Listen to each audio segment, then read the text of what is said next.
Hello friends, welcome to Colors Interior Design. நான் கார்த்திக்.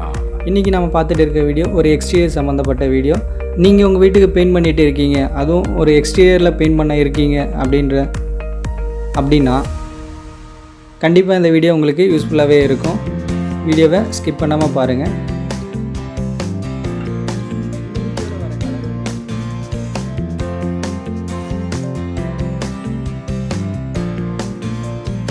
இந்த வீடியோவில் வர கலர் உங்களுக்கு ரொம்பவே பிடிச்சிருந்ததுன்னா கண்டிப்பாக கலர் மேட்ச் பண்ணி அடிங்க. ரொம்பவே அழகாக இருக்கும் உங்கள் வீடு.